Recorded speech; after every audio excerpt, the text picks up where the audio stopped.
berapa kali ikut pegawai apa kan, kita nggak diterima, ya mungkin belum rezekinya. Saya 7 kali bang ke PNS nggak diterima. Disitulah bang, ya Allah, aku bilang ngapa aku dicacat. Sempat marah sama Tuhan Sempat gitu, marah sama Tuhan, sempat marah sama Tuhan. Standby, rolling bos. Bang Denny Hendra Lesmana. Ya, Waduh, hari ini kedatangan tamu spesial, Bang Denny, atlet angkat berat. iya mantan. Umur berapa bang sekarang? Sekarang umur 45. Jadi Bang Denny ini atlet angkat berat, tapi disabilitas ya bang ya? Iya. Bang, boleh cerita sedikit kok perjalanan hidup abang bisa dimulai dari atletnya gimana? Kalau dimulai dari atlet, di sini ada National Paralympic Committee.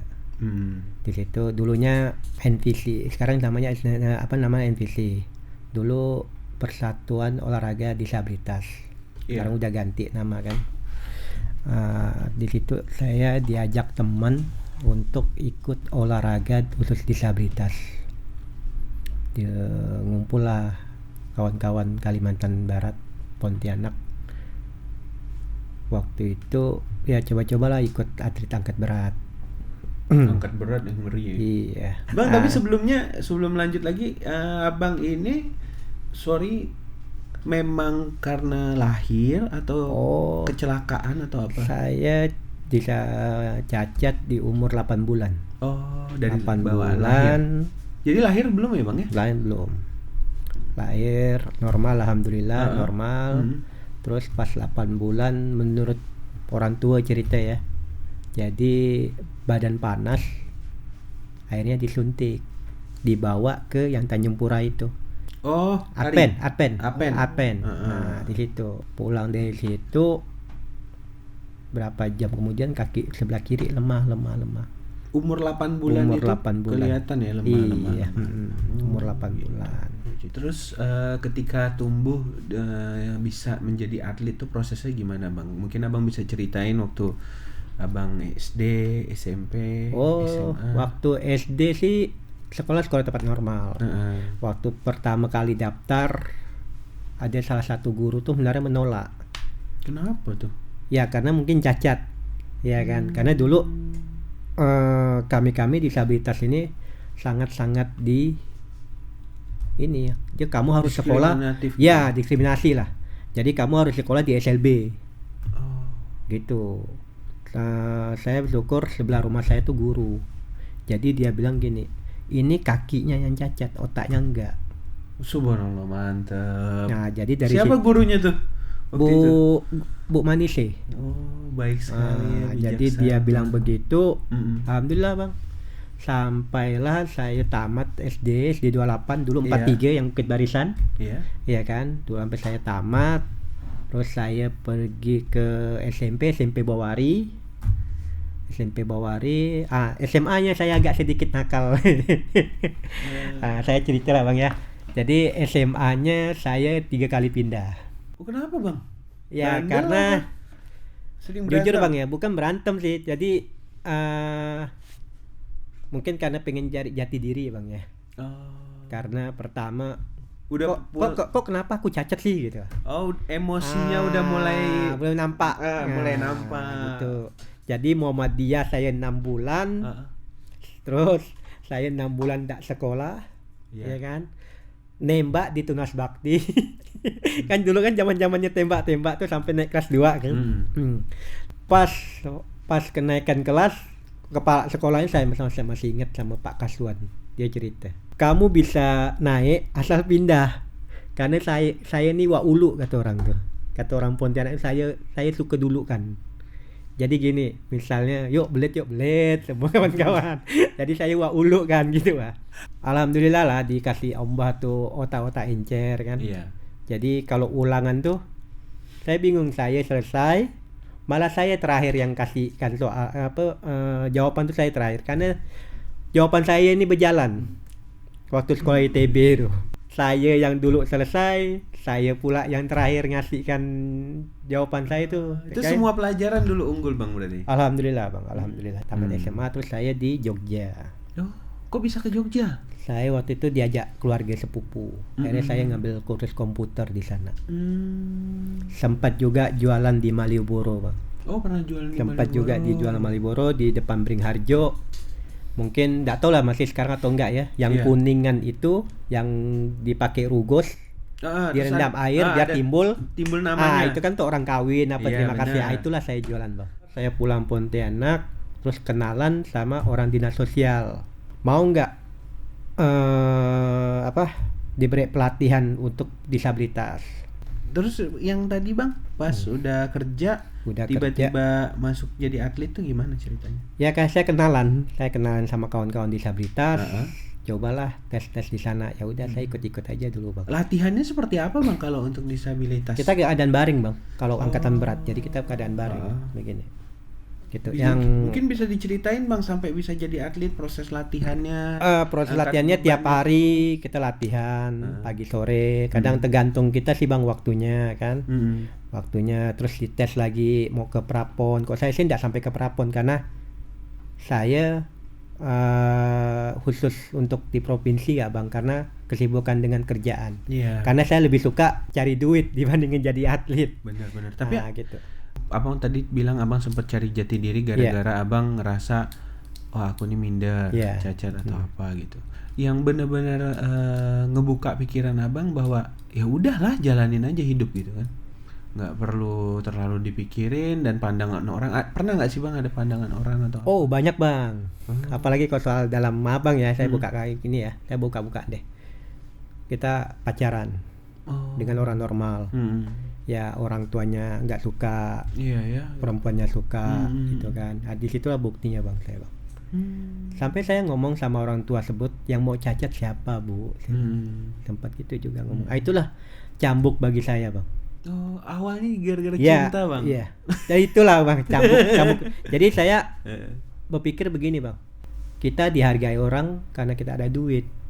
Omongan kita dipakai karena kita ada duit. Kok kita omongan kita pakai nggak bakal ada karena nggak ada duit gitu Bang. Jadi Abang makanya Jadi itulah Bang saya ibaratnya saya ngotot oh ini loh aku gitu loh Bang. Jadi itu bagi cambuk itu bukan suatu penghinaan bagi aku tapi bagiku sendiri cambuk untuk maju. benar. Gitu Bang. Nah, Berarti gitu. emang psikis manusia tuh anak-anak itu puncak-puncaknya di SMA ya Bang ya sebenarnya. Iya. Karena gini Bang, karena waktu itu kan kita kan sangat-sangat iri, ya kan. Pertama orang bisa naik motor kok aku enggak, iya kan. Nah, terus kok mereka bisa pacaran, digonceng cewek, dijemput kan. Asli tuh Bang, itu irinya minta ampun tuh. Bener ngapel kan atau apa, mereka bawa jalan apa. Di situlah Bang, ya Allah, aku bilang ngapa aku dicacat. Sempat marah sama Tuhan Sempat gitu. marah sama Tuhan. Ya ampun. Bener. Udah berkeluarga tapi sekarang. Sudah Bang, alhamdulillah anak 2. Alhamdulillah. Alhamdulillah istri juga atlet. Oh atlet juga. Istri atlet. Sorry Bang, boleh saya tanya mungkin disabilitas juga? Iya, disabilitas juga. Dia atlet SEA Games 3 kali. Solo, Singapura, Iya. Malaysia. Kenapa Terus tadi pon. nggak diajak ya? Iya. Harusnya diajak tadi. Next. Iya kan? Nah, next Nanti ya, next boleh depan. tuh. Iya, ntar. Siapa nama Rosdiana. Kak Rosdiana? Iya. Yang Abang lihat pemerintah memandang disabilitas itu seperti apa Bang? Ya begini Bang, kalau saya pribadi sih ibaratnya masih kurang lah Bang. Kurang ya? Kurangnya ibaratnya gini Bang. Undang-undang disabilitas. Iya kan. Dari 100 karyawan, salah satu itu disabilitas. Ada bisa jadi sekarang udah ada barunya lagi dari 100 itu sekitar 3 atau 4 gitu Bang. Itu kan tidak diterapkan di Pemda. Mengapa swasta juga nggak mau memakai disabilitas? Karena dia nggak ada cerminan Bang. Benar. Ya kan. Kalau Pemda peduli dengan disabilitas, insya Allah swasta juga bakal ngikut. Harus ada contoh ya. Harus ada Sebenarnya contoh. yang paling pertama ngasih contoh ya pemerintah. Iya. Tapi yang mantan atlet lah Bang, yang ibaratnya dia perlu prestasi dari pusatnya, dari Kementerian Olahraganya, membuka peluang. Tapi kan itu hanya untuk olahraga, orang, hanya untuk olahraga. Dan sedikit. Iya, hanya sedikit sekali kan. Iya. Jadi saya kadang ngelihat orang-orang disabilitas ini bukan karena di podcast saya ngomong gitu. Tapi karena gini, saya hari-hari saya kadang ngelihat ya orang yang memang ada kekurangan atau apa, dia tuh sebenarnya seperti hadiah buat kita orang yang normal itu ngajarin gitu tuh untuk bisa lebih bersyukur. Iya, Ya benar. kan Bang ya. Iya. Kalau saya tuh berpikir gitu, apalagi kalau mereka tuh yang bekerja. Iya. Tuh saya benar-benar yang kayak, wih. Ada juga orang-orang tapi yang manfaatin disabilitas itu kan untuk apa ya Bang? Ngemis, Iya. ya kan? Iya. Minta kasihanin, Iya, ya benar, kan? benar. Tapi yang hebat tuh saya kagum tuh orang-orang yang disabilitas tapi punya prestasi Bang, Iya. ya kan? Abang mau kerja mau apa dan pede gitu, Iya. ya kan? Kadang mungkin pelajaran juga hidup untuk anak-anak yang punya kaki punya tangan sempurna tapi males, Iya. atau nyolong atau Iya. apa kan gitu. Iya. Saya juga alhamdulillah Bang, dulu kan saya sempat jual rempeyek keliling. Jadi saya juga dikirim dari UKM Kota Pontianak kirim ke Jakarta. Jadi di sana ada macam pembelajaran UKM. Saya pernah Bang, karena mereka ngelihat saya itu ada kekurangan, saya pernah tampil tanpa tag, tanpa apa, saya cerita tentang diri saya sekitar 500 peserta Bang. Jadi Motivator lah. Luar biasa sih. Kalau saya sih gini Bang, di balik kekurangan pasti ada kelebihan. Benar. Kita cukup cacat dunia, cacat di akhirat. Oh iya benar. Iya. Hati, pikiran, benar Iya. tuh Bang yang kata guru Abang tadi tuh. Salut saya denger ya. Ya kan Iya. Abang bukan cacat Iya. otak, tapi Iya. cacat fisik kan Iya. kayak gitu. Itu makanya Bang, ibaratnya gini Bang. Kalau saya pribadi sih, jangan dilihat dari kecacatan. Tampilin dulu loh orang ini gitu. Jadi begini gini Bang, kami itu jangan hanya dibina, kami itu minta dikaryakan. Benar. Iya kan? Betul. Iya, maksudnya gini, ini kirim nih berapa orang ke Jakarta diberi keterampilan. Dari keterampilan itu ntar pulang ke daerah. Apa sih salahnya Pemda atau pihak swasta memperkerjakan disabilitas? Gak usah jauh-jauh lah Bang, disabilitas ini kan ada yang bisa jahit, bisa apa. Saya 7 kali Bang ke PNS nggak diterima. Alasannya? Bukan nggak terima, memang ya di situ ada kan cek fisik ya Bang? karena kan di situ kan ada ini Bang, apa sehat rohani dan jasmani. Oh iya. Saya dulu pernah Bang SMA mau ke STM, nggak jadi Bang karena itu ada persyaratan jasmani dan rohani. Di situ makanya mengapa saya lari ke swasta Muhammadiyah. Ada tetekan juga Bang dulu, ya kan? Kita ngelihat di situ ada kesehatan jasmani dan rohani. Tapi sebenarnya bisa. Benarnya bisa. Tapi karena ada tulisan itu Iya. jadi minder. Iya. Oh berarti kan kalau itu kan Abang mungkin terlalu Enggak Bang, karena zamannya saya dulu untuk disabilitas itu parah emang ya. iya sangat-sangat kurang. Nggak dihargai lah ya. Iya, nggak dihargai lah. Saya minta ini Bang, mungkin Abang ada saran gitu untuk pemerintah dan masyarakat Kalbar khususnya gitu. Iya. Cara pandang terhadap disabilitas itu seperti apa sebenarnya baiknya? Kalau saya sih pribadi Bang ya, saya punya cita-cita, saya punya ruko. Ya. Di situ saya mau ngumpulin kawan-kawan disabilitas, ya kan, yang bisa jahit, yang bisa sablon, yang bisa komputer, dan juga kita ini sebagai penyambung lidah antara pihak perusahaan dengan kitanya terhadap kawan-kawan disabilitas. Misalnya gini Bang, pihak perusahaan kepengennya apa? Atau mereka pengen baju apa, ini jahit loh disabilitas, gitu loh. Misalnya harga baju Tapi itu sebelum ke perusahaan harus pemerintah dulu Bang. Iya. Pemerintah yang Iya, harus sebenarnya begitu. Ya, jadi dikasih porsi Bang. Iya, dikasih porsi. Dikasih porsi. Sebenarnya gini Kan Bang, nggak banyak juga, sebenarnya 15.000. organisasi itu sebenarnya jangan hanya berupa organisasi, vokal dong gitu loh. Oh, harapan Abang tuh Iya. kita belum ada yang vokal ya Iya. orang disabilitas. Mungkin pernah mereka vokal tapi di skakmat. Contohnya, Mungkin. contoh kalau yang Nah. pernah Abang rasakan gitu.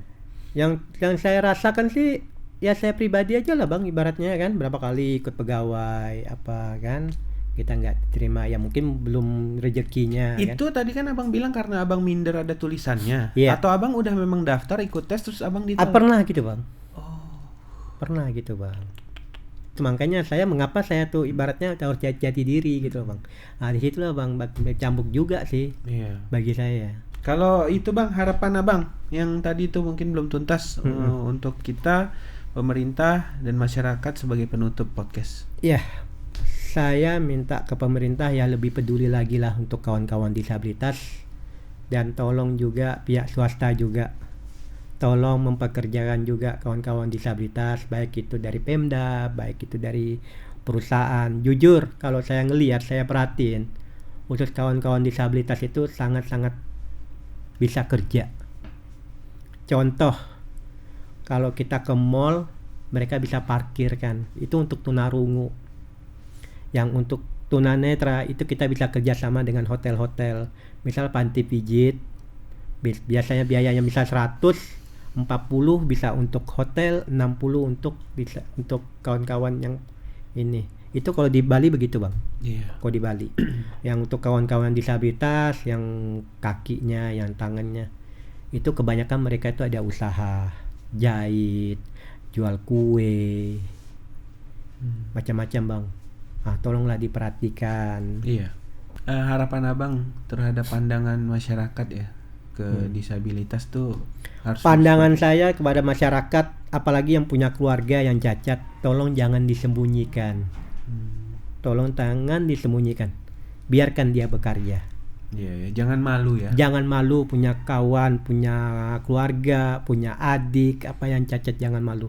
Siapa tahu dari cacat itu mereka bisa membuka rezeki untuk kalian. Benar. Bang Denny, makasih waktunya. Iya, sama-sama. Semoga podcast ini makin banyak yang nonton. Amin. Jangan lupa subscribe, like, and share. Ya. Sekali lagi saya ucapin makasih banget udah hadir di podcast kita. Sama-sama.